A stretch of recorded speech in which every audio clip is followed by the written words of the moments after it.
Hello Cancer, Sun, Moon, Rising, and Venus signs. Kamusta kayo? Sana po nasa mabuti kayong kalagayan.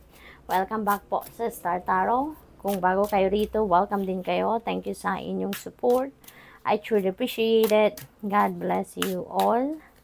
Paunang mensahe ni Cancer ay the Tower Energy in reverse. Ayan. So, meron mga parating na pagbabago. May mga mangyayaring pagbabago sa buhay ninyo sa ibang parte ng buhay ninyo dito. Pero, yung parang may delay. No? Hindi yun yung biglang change na mangyayari. Pero yung parang unti-unti. No? Parang unti-unting dadating or unti-unting mag-unfold yung mga pagbabagong ito. Maaaring ganun ang ganap.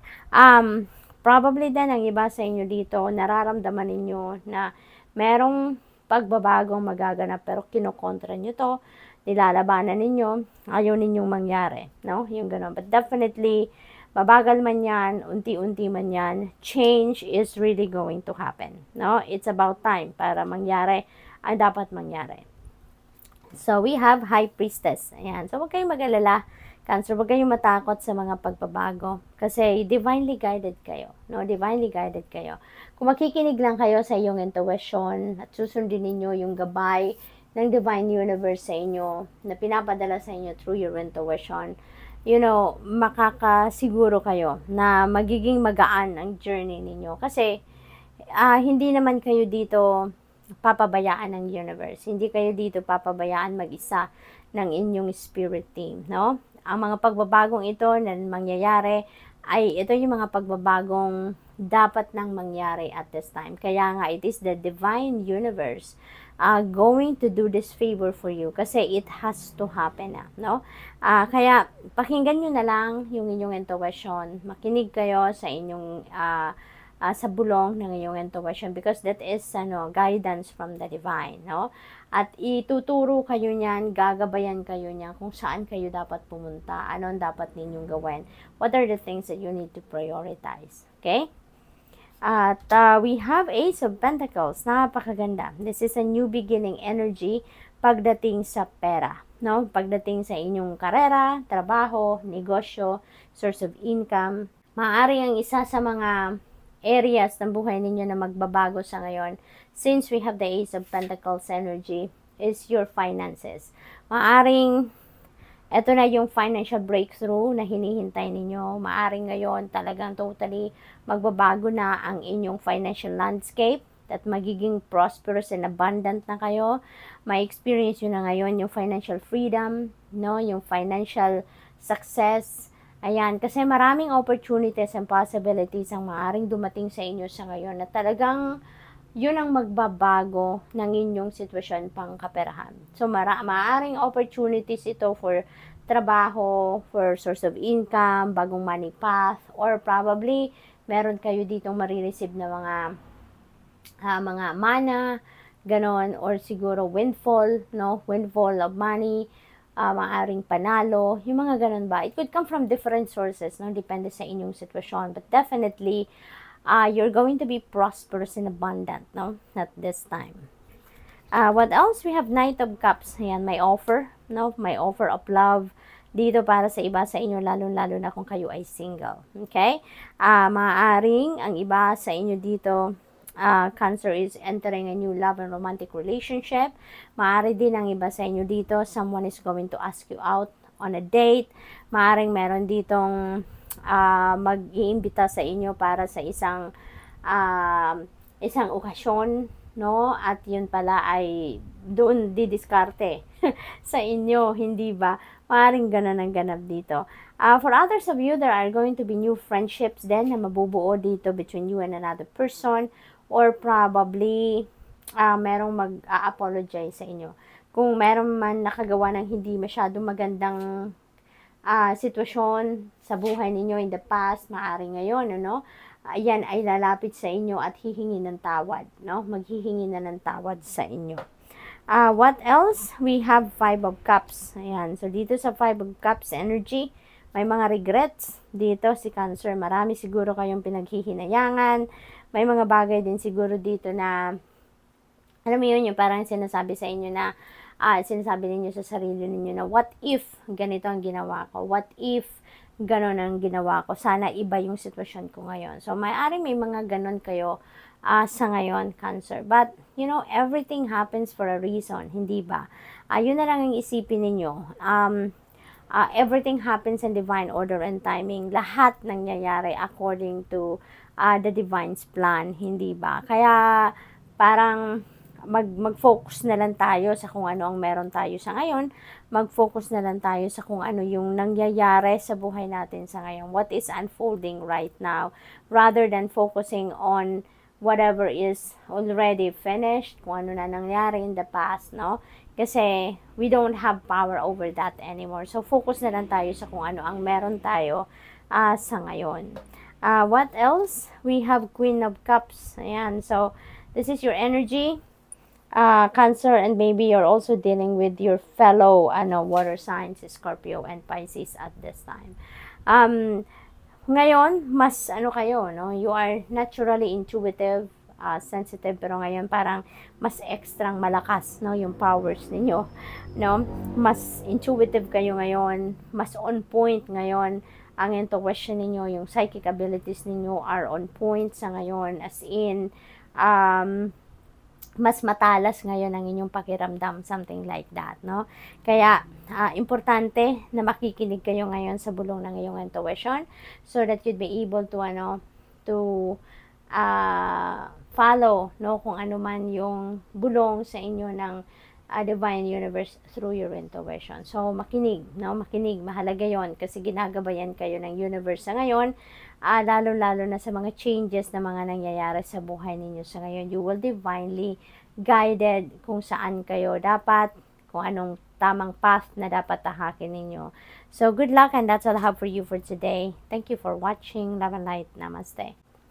Hello, Scorpio, Sun, Moon, Rising, and Venus signs. Kamusta kayo? Sana po nasa mabuti kayong kalagayan. Welcome back po sa Star Tarot. Kung bago kayo rito, welcome din kayo. Thank you sa inyong support. I truly appreciate it. God bless you all. Scorpio, paunang mensahe ninyo ay the full energy. Napakaganda nito kasi this is a new beginning energy. Fresh start. Merong magbubukas na bagong chapter sa buhay ninyo sa ngayon, Scorpio. So, this is really beautiful. Maaaring ang iba sa inyo dito is going to, to take an adventure, no? Maaaring yung gagawin ninyo sa ngayon, totally new for you. No, you've never done this before. Kung meron kayong travel na gagawin, siguro this is a place na you've never been to. As in, talagang totally new for you ito na haharapin ninyo. So, good luck. What else? We have Knight of Swords. Ayan, things are going to speed up. Mabilisan ngayon ang galawan. Maaring ang gagawin ng iba sa inyo dito, magmamabilis habang meron ng progress.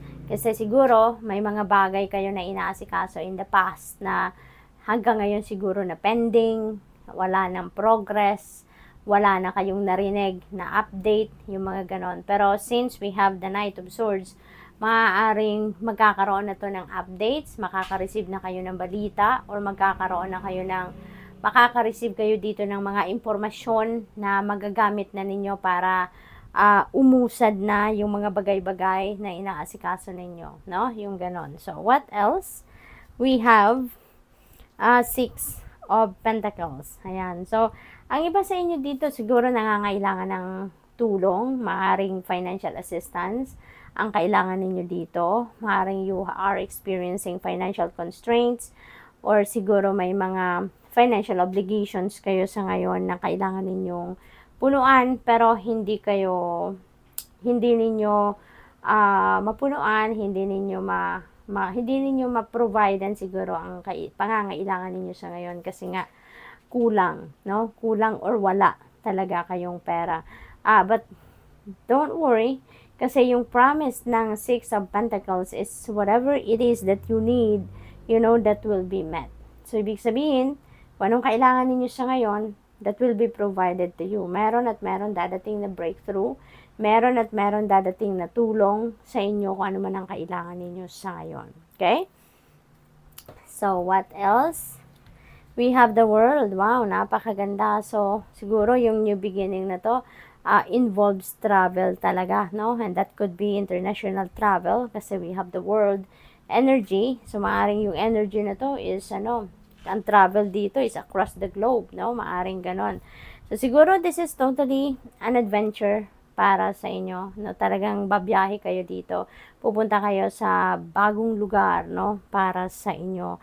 This is also a time for achievement and accomplishments, and of course, you are entitled to celebrate those achievements and accomplishments kasi pinaghirapan ninyo yan, matagal ninyong pinagtrabahuan yan, nag-effort kayo ng todo-todo dyan, kaya kailangan ninyo to. Importante ito para sa inyo.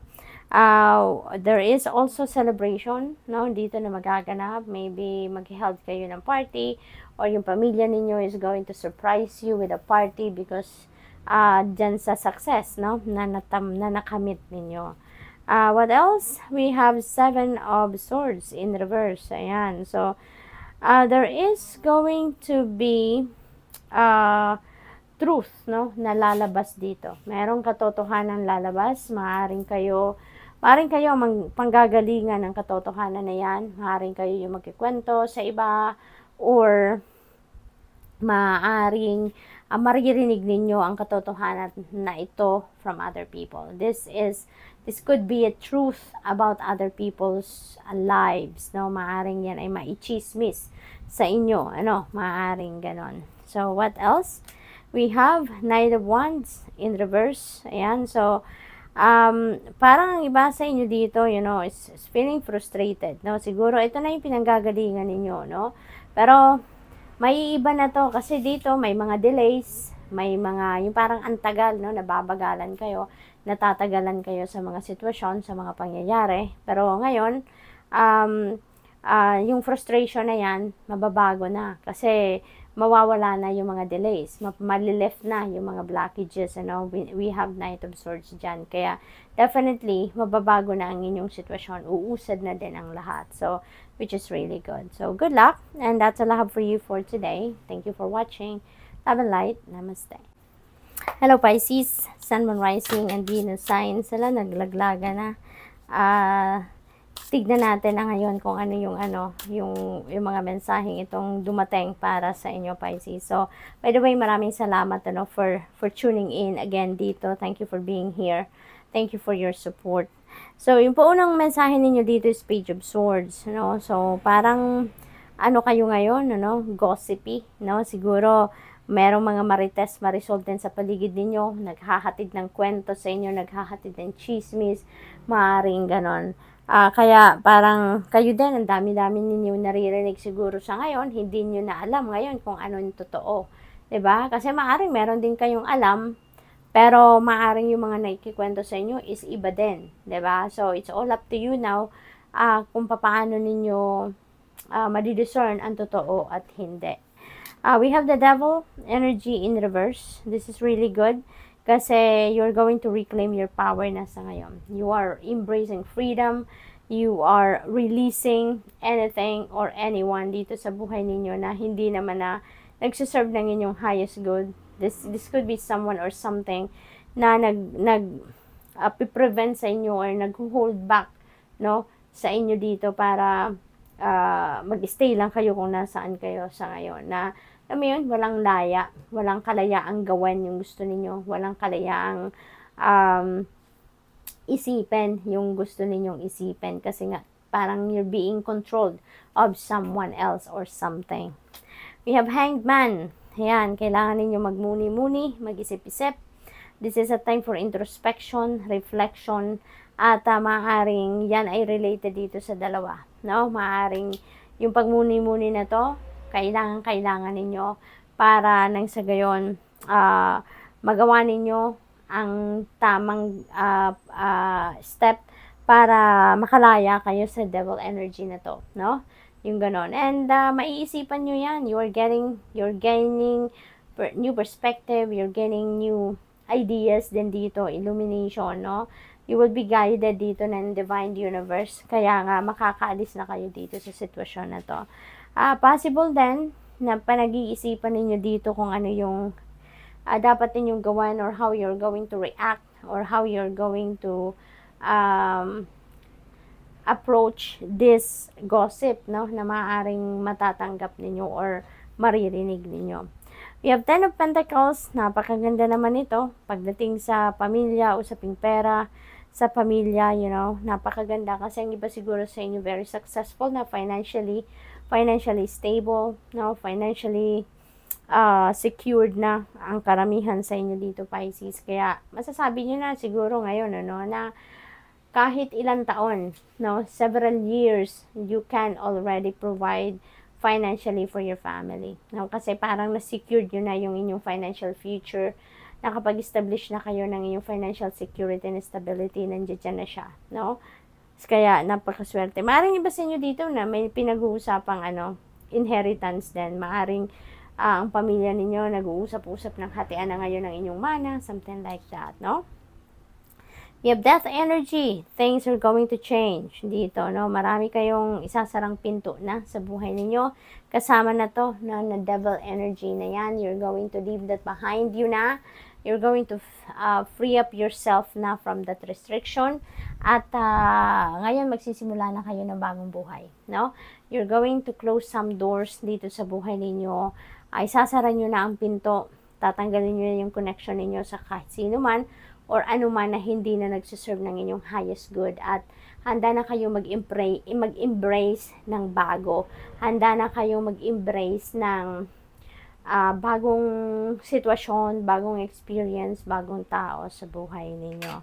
So, what else? We have Two of Swords in reverse. Ayan. So, indecisive kayo, no? Indecisive kayo. Meron kayong iniisip na gawin, pero hindi ninyo sigurado ang path na tatahakin ninyo dito. Meron kayong gustong simulan, pero hindi niyo ma-figure out kung kailan siguro kayo magsisimula or paano kayo magsisimula. So, maaaring nagkakaroon kayo dito ng overthinking and overanalyzing, kaya nagkakaroon din kayo ng anxiety, na i-stress na kayo sa kakaisip, no? So, meron kayong magulong isipan sa ngayon, ano, Pisces. Kaya importante talaga na magmuni-muni kayo, magnilay-nilay kayo with the Hangman energy para magkaroon kayo ng kalinawan sa inyong isipan. Okay? So, good luck, and that's all I have for you for today. Thank you for watching. Love and light. Namaste.